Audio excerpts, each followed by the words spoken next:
Assalamualaikum warahmatullahi wabarakatuh. Welcome back to my YouTube channel. Di video kali ini saya akan membahas soal-soal penalaran matematika untuk persiapan SNBT tahun 2023. Oke, langsung aja kita bahas dari soal nomor 1.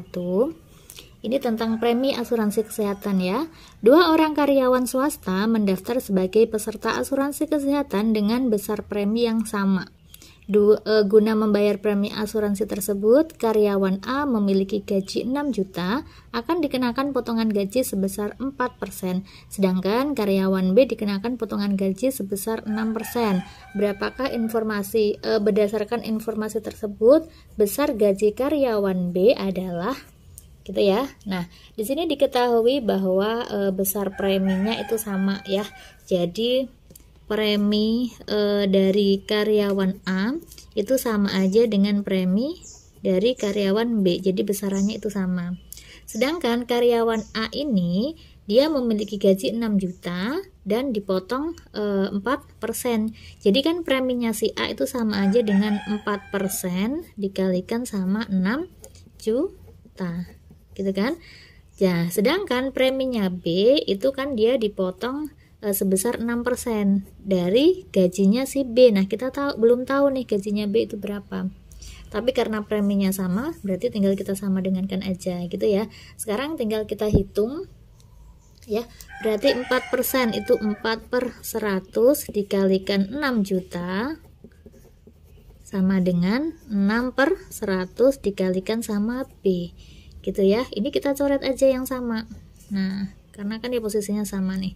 Oke, sekarang untuk mencari B, jadi 4 dikalikan 6 juta dibagi sama 6. Nah, ini 6 kan bisa dicoret sama 6 kan? 6 bagi 6 itu 1. Jadi tinggal 4 dikalikan 1, yaitu 4 juta. Udah ketemu deh. Gitu ya, berarti besaran gaji si B adalah 4 juta dan dipotong 6% untuk membayar si premi. Jawabannya yaitu yang D. Nomor 2, suatu tangki berisi penuh minyak mempunyai berat 80 kg. Jika tangki itu berisi minyak setengah, maka beratnya adalah 46 kg. Berapa kilogramkah berat tangki tersebut jika kosong? Ya. Jadi di sini suatu tangki berisi minyak penuh, beratnya 80 kg. Jadi 80 kg itu adalah berat tangki kosong ditambahkan sama berat minyak, ya enggak ya, sama dengan 80 kg gitu, atau berat totalnya. Jika tangki itu berisi minyak setengahnya, maka beratnya 46 kg. Jadi berat tangki kosong ditambah berat ini satu minyak ya, kalau ini setengah minyak adalah 46 kg. Nah, dari ini berarti kita bisa menghitung berat apa nih? Kalau 80 itu kan berat tangki kosong tambah berat minyak full. Nah, sedangkan 46 ini adalah berat tangki kosong ditambah berat minyak cuma setengah isian ya, atau setengah tangki. Jadi dari sini kita bisa menghitung berat dari setengah tangki minyak ya, tangki minyak. Ya enggak? Berat dari setengah tangki minyak yang enggak terisi di sini, berarti bisa kita hitung 80 dikurangi 46. 80 dikurangi 46 itu adalah 34 kg. Ini berat setengah tangki minyak. Nah, berarti untuk menghitung berat satu tangki minyak,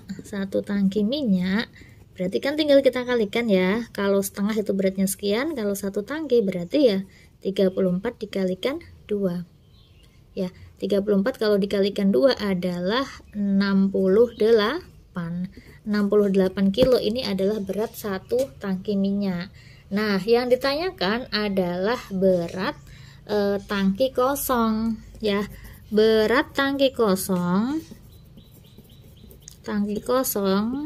ya, jadi tinggal kita kurangkan aja, yaitu berat total ini dikurangi sama berat minyak aja ya. Berarti berat tangki kosong adalah berat full atau berat total 80 kg kita kurangi sama berat satu tangki minyak, cuma berat minyaknya aja 68 kg.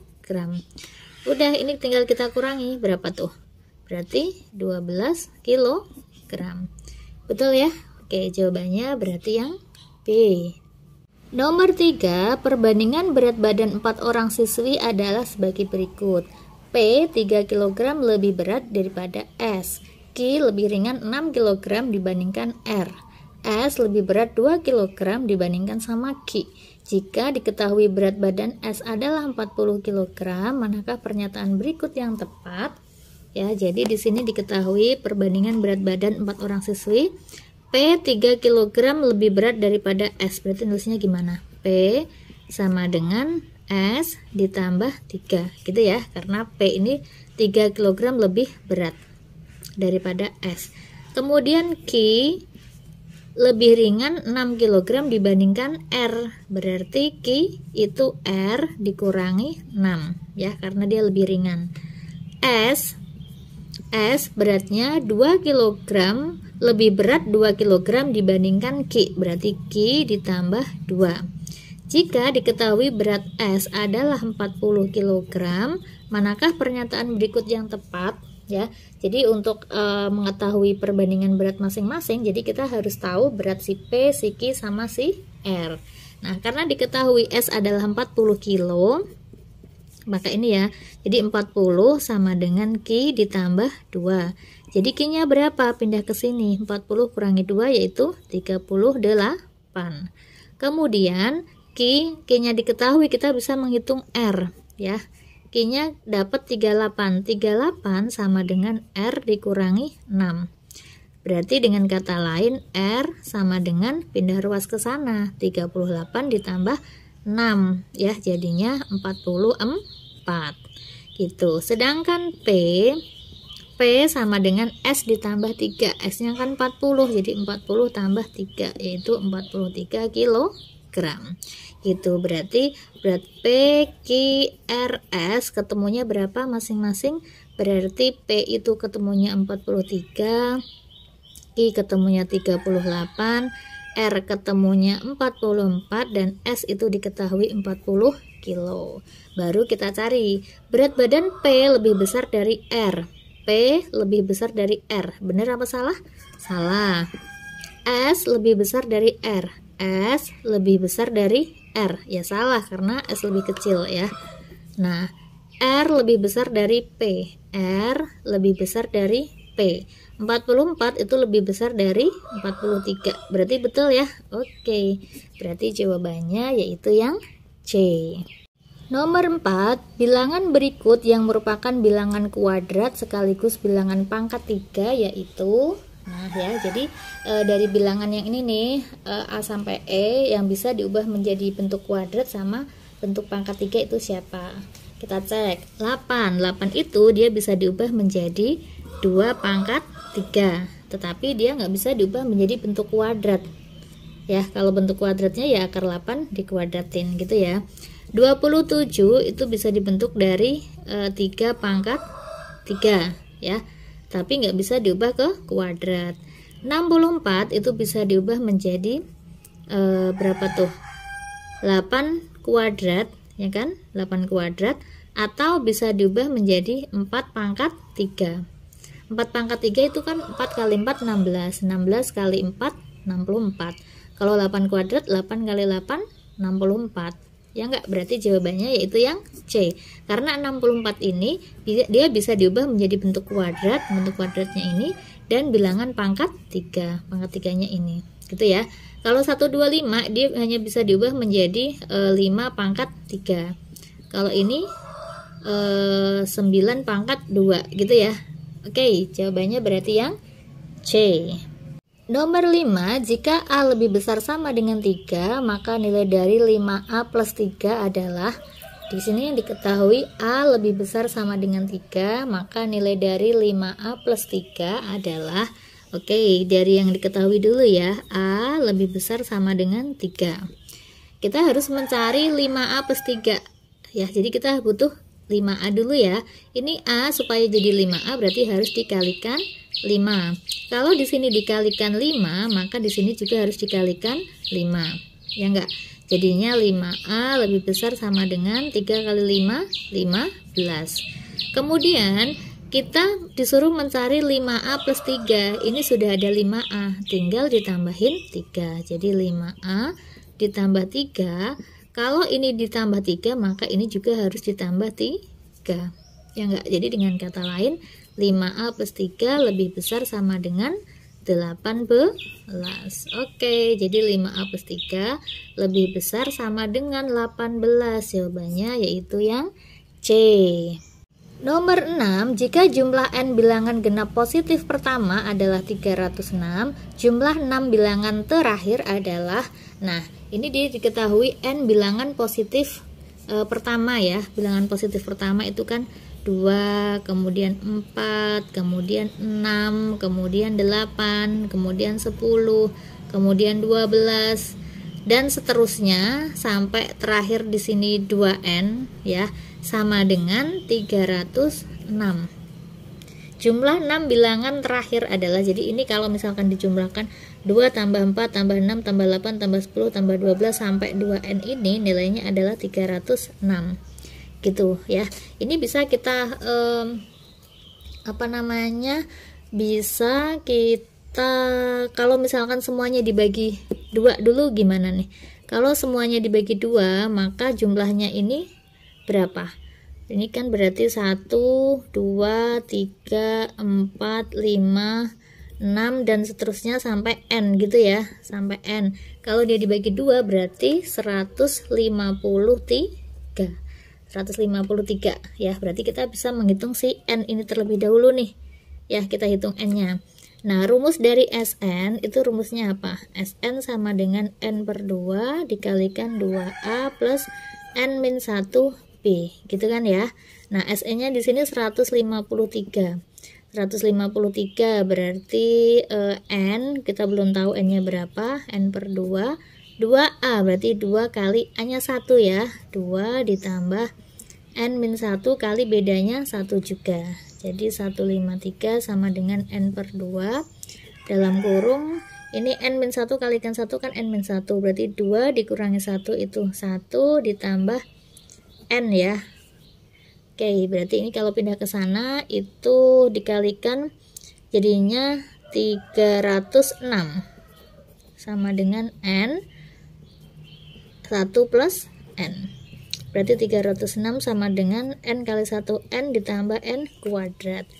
Nah, kalau difaktorkan n kuadrat plus n min 306 sama dengan 0. Nah, ini kita faktorkan aja n-nya. Gitu ya. Kalau difaktorkan 306 itu perkalian dari 17 kali 18. Kita cek ya. 17 kali 18 itu 56. Ini 8 tambah 3 13, ini 7, ini 1, ini 6, ini 0, ini 3, 306 ya, berarti 18 sama 17. Karena ini positif, berarti yang positif yang besar. Ini negatif, jadi n sama dengan min 18 atau n sama dengan 17. Nah, yang dipakai adalah ini. Gitu ya, berarti nanti jumlah jumlah bilangannya itu ada 17 n-nya ya. Berarti ada U1-nya sampai U17. Nah, yang ditanyakan adalah jumlah 6 bilangan terakhir. Kalau misalkan yang kita perkecil ini tadi kan dia bilangannya kan sampai 17 ya. Berarti kan 1, 2, 3, 4, 5, 6, 7, 8, 9, 10, 11, 12, 13, 14, 15, 16, 17 gitu kan ya. Yang ditanyakan adalah 6 bilangan terakhir. 6 bilangan terakhir berarti kan kita hitung dari belakang. 1, 2, 3, 4, 5, 6. Berarti kan ini ya. Berarti suku ke 12 sampai suku ke 17. Nah, sedangkan yang ditanyakan itu tadi dia 2n. Ini kan tadi kita bagi ya.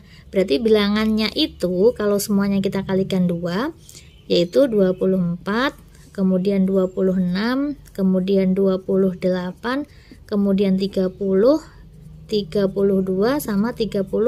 1, 2, 3, 4, 5, 6. Nah, ini tinggal dijumlahkan aja. Ini kalau ditotalkan itu berapa?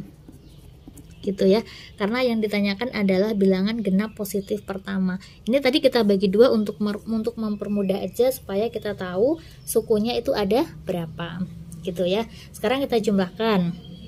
24 tambah 26 ini dulu ya, kita jumlahkan satu-satu ya. 24 tambah 26 itu 50. kemudian ditambah 28 sama 32 itu 60 ya kan, kemudian tambah 30 tambah yang terakhir 34, berarti nanti karena 00 berarti belakangnya 4 ya, berarti ini 50 tambah 60 110,